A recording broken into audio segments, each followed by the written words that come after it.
Chicos, buenos días. El día de hoy vamos a desarrollar un tema importante en el curso de Historia Universal que lleva por título el de ideologías obreras. ¿Ya? Vamos a centrarnos en las ideologías desarrolladas hacia el siglo XIX, principalmente aquellas desarrolladas por la clase obrera, ¿ya? Y para ello vamos a recordar algunos aspectos importantes que se van a dar en el desarrollo del siglo XIX con la revolución industrial. ¿Ya? En primer lugar, recordemos que la revolución industrial se va a desarrollar hasta ese momento en dos fases, ¿no? Que vendrían a ser la primera fase con el desarrollo de la industria textil y la segunda fase con el desarrollo de lo que sería pues la industria siderúrgica, la industria química, la industria del armamento, la industria del automóvil, entre otros más. También hemos visto cómo en el transcurso de la primera a la segunda revolución industrial van a ir consolidándose numerosas potencias económicas, ¿no? La principal vendría a ser Inglaterra, ¿no? Luego, pero también se van a incorporar al sistema de desarrollo industrial naciones como Alemania, como Francia, como Estados Unidos de Norteamérica, como por ejemplo también vendría a ser Japón, ¿no? Representando a la región asiática. Pero nosotros el día de hoy vamos a ver básicamente qué pasa con aquella clase proletaria que surge en el contexto de la revolución industrial. La condición laboral en la que ellos van a desempeñarse va a empeorar terriblemente con el desarrollo de la revolución industrial, debido pues a que toda vez que las máquinas iban siendo perfeccionadas o mejoradas, ocurría que se requerían de menos operarios. Y al haber menos operarios para una máquina, definitivamente, pues muchos de estos trabajadores terminaban siendo despedidos. Así que había una eh, terrible eh, cantidad de población que enfrentaba problemas de subempleo y de desempleo. Estar en una fábrica trabajando, pues ya para muchos era un privilegio o una ventaja, pero dentro de esas fábricas no había ningún tipo de reconocimiento por parte de los empresarios en caso de que estas personas sufrieran algún tipo de accidente. No había reconocimiento por 8 horas de trabajo, no se les apoyaba en caso de que sufriera un accidente en horas de trabajo, no había ningún tipo de ayuda por parte de los empresarios a los trabajadores que se vieran afectados en el desarrollo de su horario de trabajo. Lógicamente, esto conllevó a que la población empezara a protestar. ¿No es así? Así que las protestas, las manifestaciones se van a hacer presentes a partir del siglo XIX principalmente, ¿ya? Debido pues a que la clase obrera ya no solamente va a estar descontenta, ¿no? Con el hecho pues de que no van a ser, ¿no? beneficiados por lo menos de forma mínima, por parte de los grupos empresariales, sino que también la clase obrera se va a empapar de aspectos ideológicos, políticos, ¿no? Lo cual definitivamente con el paso del tiempo va a fortalecer su lucha y va a traer como resultado el que poco a poco se vayan ganando derechos laborales, ¿ya? Veamos por aquí, miren, cuáles van a ser las situaciones que se van a vivir previo, pues, ¿no? A estas luchas sociales que estamos comentando. Bueno, uno de los primeros movimientos que se va a desarrollar dentro del contexto del siglo XIX vendría a ser el denominado movimiento ludita, ¿ya? El movimiento ludita va a ser un movimiento de carácter social que se va a caracterizar porque los trabajadores se van a oponer a el uso de máquinas modernas dentro de las fábricas. Lo que significaba, pues lo que hace un momento decía, ¿no? Que toda vez que las máquinas eran mejoradas o se introducían máquinas mucho más modernas, eso significaba pues menor número de trabajadores en la fábrica. Entonces, frente a ello, lo que hicieron muchos trabajadores pues fue atacar a las máquinas, destruirlas, ¿no? Como ustedes están viendo en esta imagen, ¿no? Esa fue la primera, digamos, etapa de violencias y acciones de los trabajadores en contra de las empresas en las que laboraban. En todo caso, lo que nosotros podemos destacar en esta etapa es que para los trabajadores, los causantes de sus males, los causantes de que fueran despedidos, eran directamente las máquinas, ¿no?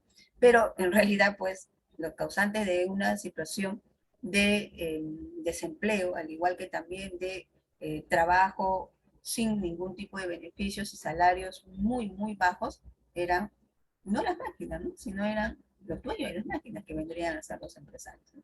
Así que la primera manifestación de lucha va a ser a través de el enfrentamiento contra las máquinas.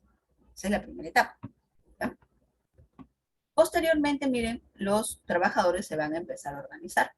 Y así es que van a aparecer las denominadas sociedades de socorro mutuo o ayuda mutua, que va a consistir en una organización creada por obreros para que ellos puedan ser asistidos cuando tengan algún tipo de imprevisto.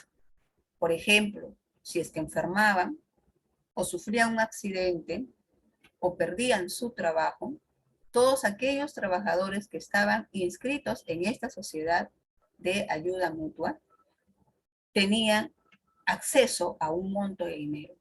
Y con ese monto de dinero se podría cubrir las necesidades que ese instante pues tenía, ¿no? Es decir, los obreros empiezan a destinar parte de lo que vendría a ser sus ingresos, ¿no? Su salario, en este caso, para poder suplir alguna necesidad que tengan, ¿ya?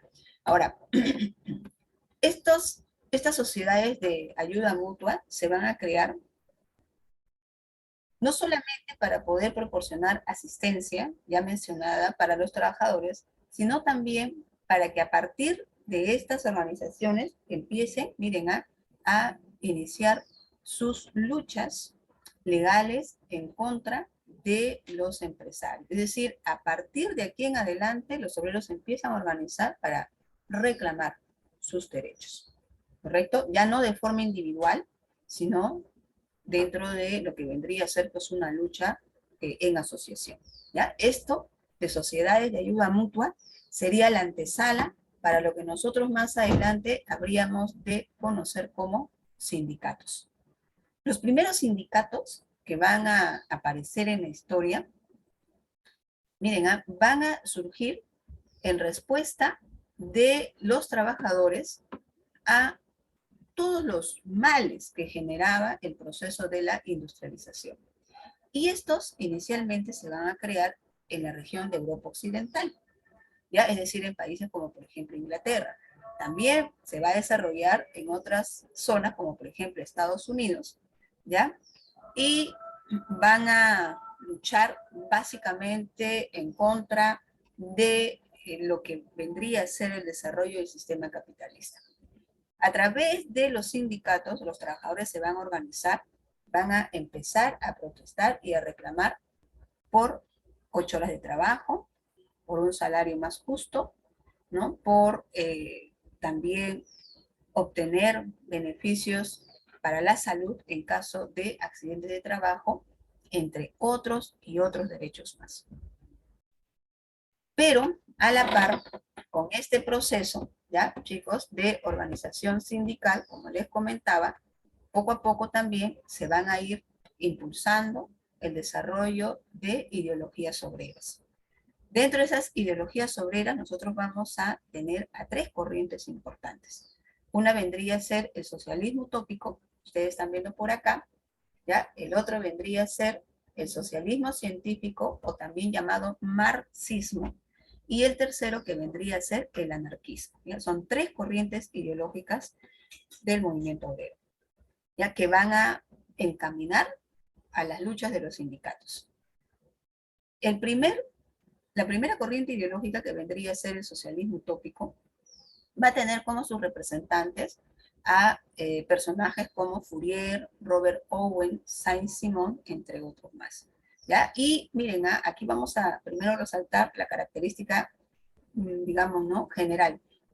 Este socialismo utópico lo que va a plantear, muchachos, es la necesidad de construir una sociedad ideal basada en el reparto equitativo de los beneficios de trabajo. ¿Qué quiere decir eso, profesora? Bueno, los socialistas utópicos eran conscientes de que las condiciones en las que se estaba viviendo no era lo adecuado. Que esa sociedad, ¿no?, desigualitaria, clasista, explotadora, tenía que cambiar, tenía que acabar.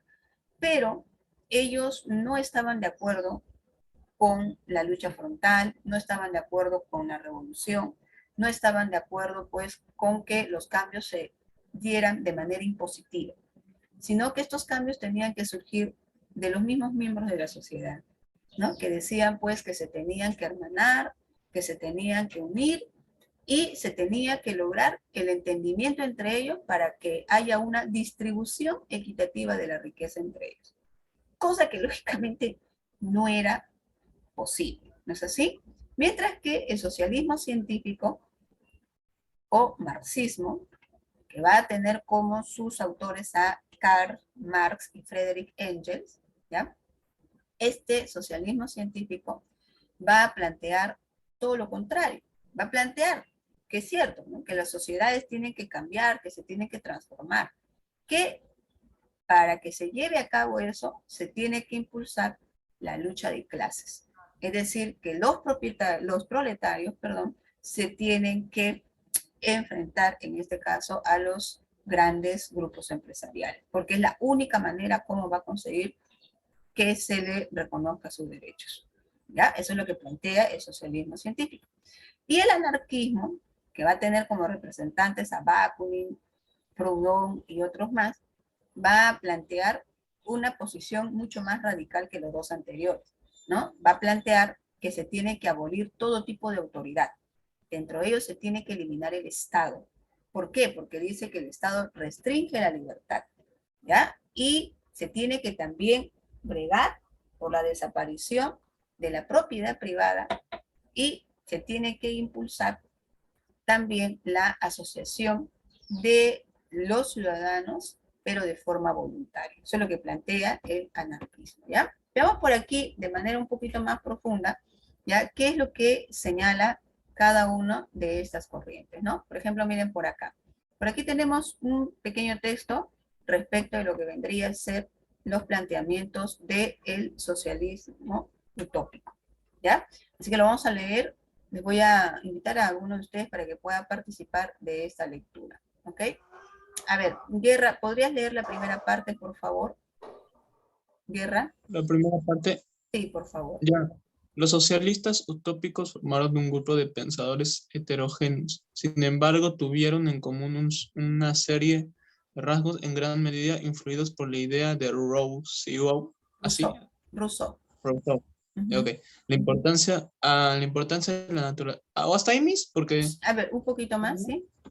Ya. La importancia de la naturaleza estaba muy presente en sus ideales, aunque ello no fue obstáculo para que fuesen favorables a la industrialización y al maquinismo. Muy bien, hasta ahí. Gracias, Guerra. Miren, miren lo que dice en la primera parte. Dice, la importancia de la naturaleza estaba muy presente en sus ideales, ¿no? El respeto, la protección a la naturaleza. Aunque ello, dice, no fue obstáculo para que fuesen favorables a la industrialización y el maquinismo. O sea, los socialistas utópicos plantean que es necesario para impulsar el desarrollo industrial, ¿no?, de una nación, pues que se haga uso de los recursos encontrados en la naturaleza, ¿ya? Ahora, recuerden ustedes que todo este tema de la contaminación ambiental, el cambio climático, todo esto parte desde el proceso de la revolución industrial. Entonces, conforme la industrialización se fue afianzando en el mundo, también se fue afianzando los problemas de contaminación y de deterioro del medio natural, ¿ya? Entonces, ese es un punto, por ejemplo, que toca ya el socialismo utópico, pero dicen, pues, es necesario aprovechar los recursos que hay en la naturaleza para el desarrollo de la industria, ¿ya? Otro aspecto importante dice lo siguiente: dedicaron sus esfuerzos a la creación de una sociedad ideal y perfecta, en la que el ser humano se relacione en paz, armonía e igualdad. Imagínense ustedes, ¿no?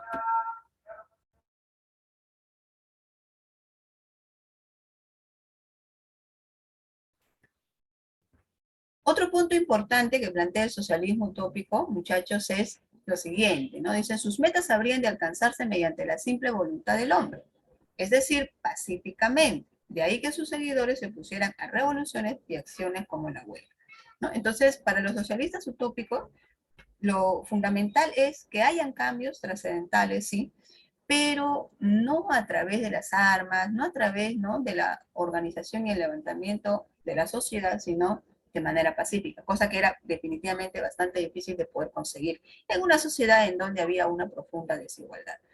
Otro aspecto importante que ellos planteaban era lo siguiente, ¿no? Dicen, pusieron al descubierto y denunciaron los perniciosos efectos del capitalismo, pero no investigaron sobre sus causas profundas. O sea, ellos demostraron, ¿no?, que con el capitalismo se estaba generando, pues, la mayor desigualdad social, la explotación, ¿no?, de la clase obrera, pero no iban más allá. No veían las causas, ¿no?, de esta situación. Solamente hacían digamos, un análisis bastante superficial, ¿ya? Y con el fin de paliar las injusticias y desigualdades que existían en ese tiempo, ¿qué fue lo que plantearon los socialistas utópicos? Bueno, ¿no? Diversos planes, dentro de ellos, por ejemplo, llevar a cabo una especie de cooperativas sociales, ¿ya? En donde debía primar la solidaridad, el amor fraternal y la filantropía. Entonces, sonaba bastante bonito, pero era bastante difícil de poder conseguir lo propuesto por el socialismo utópico. Por eso es que realmente pues ellos serían más adelante desplazados por una teoría mucho más, digamos, pues completa. ¿Ya? Aquí está, ¿no? El resumen de lo que estábamos leyendo por aquí. ¿Ya? Bases del pensamiento del socialismo utópico. Buscan una sociedad ideal y perfecta, ¿no? Pero esa sociedad se tiene que conseguir en forma pacífica, ¿ya? Sin la lucha entre los obreros contra los patronos, ¿no? O los dueños de las empresas. Y dentro de esa sociedad, como ya hemos dicho, tiene que primar la solidaridad, la filantropía y el amor fraternal, ¿ya? Y, por supuesto, algo del que ellos, pues, también hablaban era respecto del progreso industrial. Para ellos el progreso industrial no está mal, ¿no? Más bien es bueno, es positivo, pero lo que se tiene que cambiar son los efectos sociales generados por el desarrollo de las industrias, ¿ya? Y miren, ocurría que dentro de los representantes que hemos mencionado, como Saint-Simon, Robert Owen, Charles Fourier, ¿ya? Dentro de ellos, ¿saben a quiénes encontramos realmente? A empresarios. Empresarios textiles de la época, ¿ya?, que van a tratar de aplicar medidas para mejorar la condición de sus trabajadores, ¿ya? O sea, ellos van a utilizar eh, sus empresas, sus fábricas, como el caso de, por ejemplo, Robert Owen, ¿no?, para que de esa manera sirva de ejemplo, ¿no?, del cambio de sociedad que él tanto pues estaba manifestando. ¿Ya? Ahí están, miren, Saint-Simon, Robert Owen y Charles Fourier. Veamos por aquí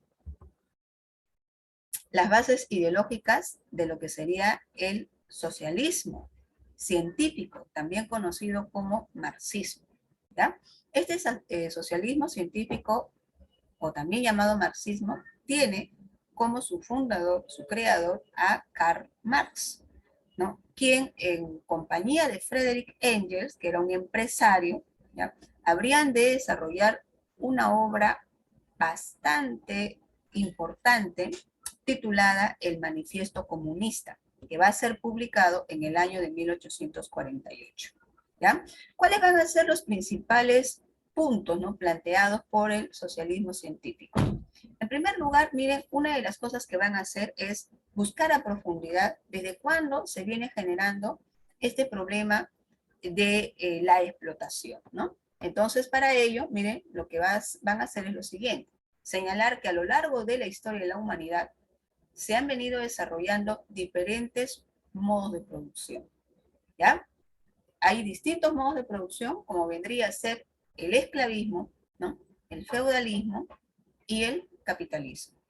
Cuando nosotros hacemos un análisis respecto de la evolución de la historia humana, vemos pues que en una primera etapa estaría la prehistoria, ¿no es así? Conocida también, bueno, esa etapa como la comunidad primitiva, en donde, mientras el hombre fue evolucionando, ¿no? Biológica, ¿no? Y físicamente, pues no había desigualdad social, ¿no? No había propiedad privada, no había clases sociales, etcétera, ¿no? Eso fue el comienzo, cuando el hombre estaba evolucionando, ¿no?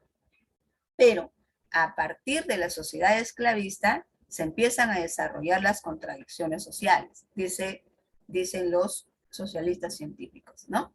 Ellos dicen que a partir de ese momento va a ocurrir que los dueños de los medios de producción, que en un inicio, miren aquí en este esquema, serían, ¿no?, los grandes amos, los grandes señores propietarios de enormes tierras, ¿ya? Estos grandes esclavistas, para obtener muchos beneficios y de entre ellos acrecentar su riqueza, van a explotar a la mano de obra esclava.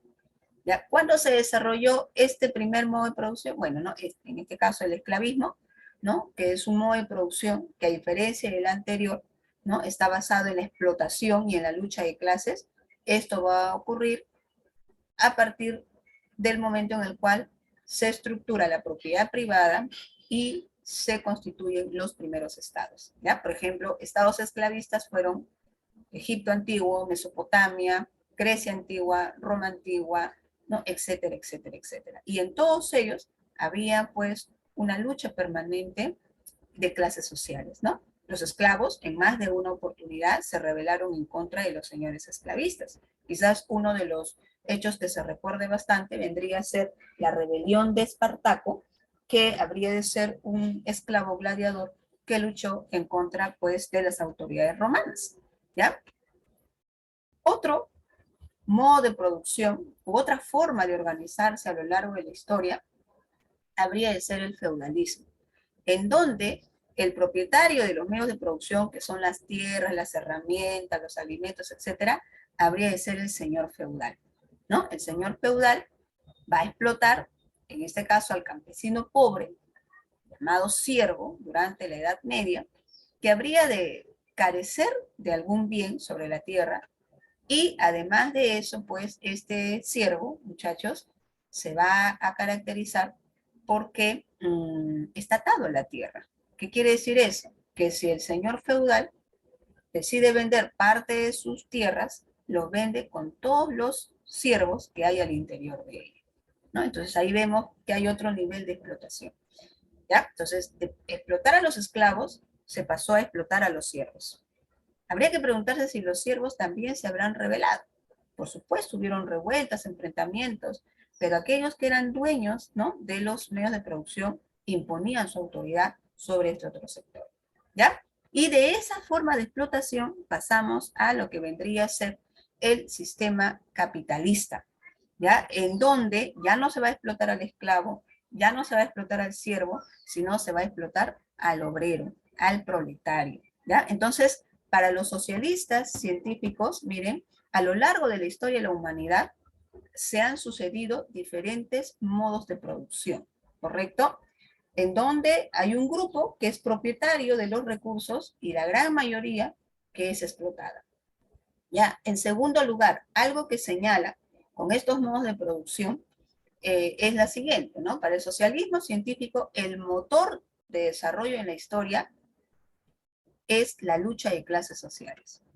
Es decir, a lo largo de la historia de la humanidad, desde que aparece la propiedad privada y el Estado, desde ese momento en adelante, siempre han habido enfrentamientos, en donde el explotado, sea esclavo, siervo, ¿no?, obrero, se ha enfrentado a los grandes propietarios, ¿ya? Entonces, para los socialistas científicos, ¿ya?, lo que se plantea es lo siguiente, que los cambios se van a dar, pero no se pueden dar como lo plantea el socialismo utópico, de manera pacífica y armónica, ¿no? Sino los cambios que se han dado en la historia se han dado gracias a la lucha de clases sociales, ¿correcto? Por eso es importante llevar a cabo, pues, la organización de los obreros, ¿no? Para que ellos luchen y cambien sus condiciones de explotación y de dominio, es necesario que el obrero se empape de una teoría revolucionaria, ¿ya? Es así como plantea Marx el desarrollo de la historia. Entonces, una vez que los obreros puedan organizarse políticamente, ¿no? Y no solo de una región, sino, y tampoco de un país, sino a nivel internacional, dice él, una vez logrado ello, se tiene que llevar a cabo una revolución social, en donde en esa sociedad, en esa nueva sociedad, sean los proletarios, los trabajadores, los que asuman la dirección de los nuevos estados. ¿Ya? En un primer momento se va a establecer lo que él conocería como la dictadura del proletariado, ¿no? En donde va a haber un Estado encabezado por los proletarios que van a tener que hacer cambios trascendentales para luego pasar a una sociedad comunista. Esa era la teoría de la revolución del socialismo científico. ¿Correcto? Ahora, ¿qué sociedades o qué naciones tomaron esta teoría de la revolución para impulsar sus cambios? Pues ahí estaría Rusia, también estaría China, por ejemplo, y esta teoría revolucionaria incluso pues habría de impactar en regiones como América Latina, ¿ya? Pero eso lo vamos a ver pues en otra oportunidad. Y uno de los últimos movimientos o corrientes ideológicas que se va a impulsar habría de ser el anarquismo, ¿ya? Que a diferencia del socialismo utópico y del marxismo, aquí en el anarquismo se plantea que no tiene que haber Estado, que no debe haber autoridad. Recuerden ustedes que en el socialismo utópico se plantea cambios, pero cambios pacíficos, ¿no es verdad? En donde tiene que haber una sociedad armónica, de paz y felicidad, ¿no? Pero siempre tiene que existir el Estado. En el caso de los socialistas científicos nos plantean que los cambios se van a dar a través de una revolución social, ¿no? En donde se establezca un Estado que represente al pueblo, en este caso a los proletarios, ¿no? Que sean ellos los que encabecen el gobierno para impulsar cambios trascendentales. Pero el anarquista dice que no debe existir autoridad. No debe haber ni autoridad ni de Dios, ni la patria, ni tampoco del patrón. ¿Ya? Y el principal teórico de esta teoría llamada anarquista, ¿ya? Habría de ser Mikhail Bakunin. Ustedes están viendo por acá. ¿Ya? ¿Qué es lo que defiende? Defiende la rebelión espontánea contra la sociedad capitalista y contra el Estado. Y el objetivo fundamental del anarquismo es que se tiene que destruir total e inmediatamente el orden social en el que se vive. Dentro de ello, destruir obviamente también al Estado y llevar a cabo la formación de lo que él conocería como comunas, ¿ya? Que serían sociedades sin clases ni propiedad privada, ¿ya? Eso es lo que plantea el anarquismo. Y miren, este anarquismo tuvo también bastante influencia en los movimientos que se van a desarrollar en el siglo XIX. Por ejemplo, aquí en el Perú se impulsó lo que se conocería como el anarcosindicalismo, ya un movimiento de obreros que lucharon por derechos laborales a comienzos del siglo XX en nuestro país, fundamentando su lucha en lo que vendría a ser la corriente ideológica llamada anarquista. Igualmente lo harían luego con el socialismo científico, por ejemplo, impulsado por trabajos desarrollados por grandes intelectuales de nuestro país, como vendría a ser José Carlos Mariátegui. Ya eso sería pues en la primera mitad del siglo XX. ¿Ya? Entonces aquí no olviden ustedes que los obreros se van a empezar a organizar bajo tres corrientes ideológicas: el socialismo utópico, el socialismo científico y el anarquismo. Uno más extremo respecto del otro.